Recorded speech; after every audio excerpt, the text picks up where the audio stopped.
Esther, bonjour. Bonjour. Et merci d'être sur Europe 1 ce matin, Merci au lendemain de la 45e cérémonie des Césars. Polanski, meilleur metteur en scène. Vous êtes forcément désappointé, monsieur Riester, non ? Écoutez, j'avais dit d'ailleurs avant même la remise de ce César dans la journée que ça serait un mauvais signal envoyé à la population, envoyé aux femmes, envoyé à toutes celles et tous ceux qui se battent contre les agressions sexuelles et sexistes que il y ait la remise de la meilleure réalisation à Roman Polanski. Pourquoi ? Vous savez, en tant que ministre de la Culture, moi je me bats tous les jours pour faire en sorte que les œuvres soient protégées, que la liberté de création soit sanctuarisée. C'est la raison pour laquelle je me suis opposé à ce que le film Polanski soit boycotté. Je ne crois pas au boycott des œuvres. Au contraire, les œuvres doivent être accessibles. La difficulté, là, avec cette remise de César de meilleure réalisation à Roman Polanski, c'est qu'on ne célèbre pas simplement l'œuvre, on célèbre aussi l'homme. Et dans le cadre de Roman Polanski, c'est très difficile, très compliqué, parce qu'il y a un doute. D'abord, il fuit la justice américaine. De nombreuses femmes ont dit qu'elles avaient été agressées par lui.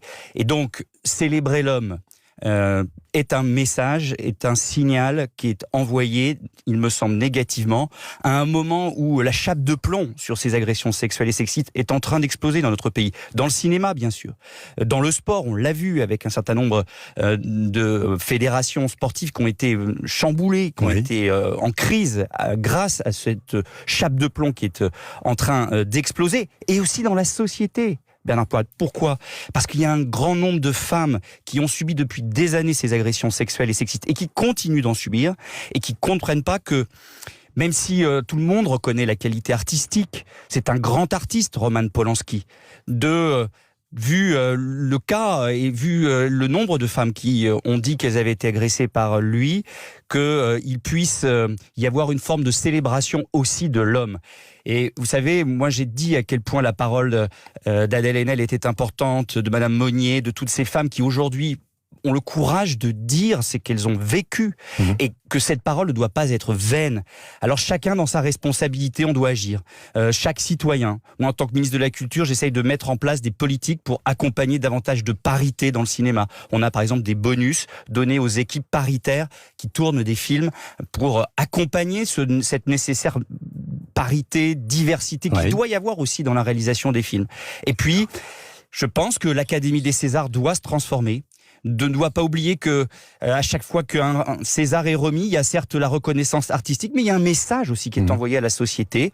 C'est la raison pour laquelle, avec le Centre national du cinéma et l'image animée, nous allons accompagner la profession pour qu'il y ait une transformation de la gouvernance de l'Académie des Césars et aussi, bien évidemment, une transformation du code du collège électoral pour davantage de parité, davantage de diversité, bref, davantage de phases. Il faut que l'Académie des Césars soit plus en phase avec la société et ses évolutions. Monsieur Riester, donc la réaction d'Adèle Haenel qui est sortie de la salle en disant c'est une honte, la réaction de Florence Foresti qui animait la soirée et qui sur Instagram a écrit écœuré et qui n'est même pas revenu pour clore la soirée. D'ailleurs, tout ça vous comprenez, vous approuvez.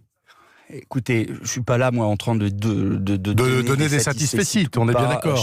Mais comment est-ce que vous l'avez vécu puisque vous étiez dans la salle ? Écoutez, moi, j'avais très clairement dit que c'était, à mon avis, un mauvais signal si cette remise allait à ce César de la meilleure réalisation allait à Roman Polanski.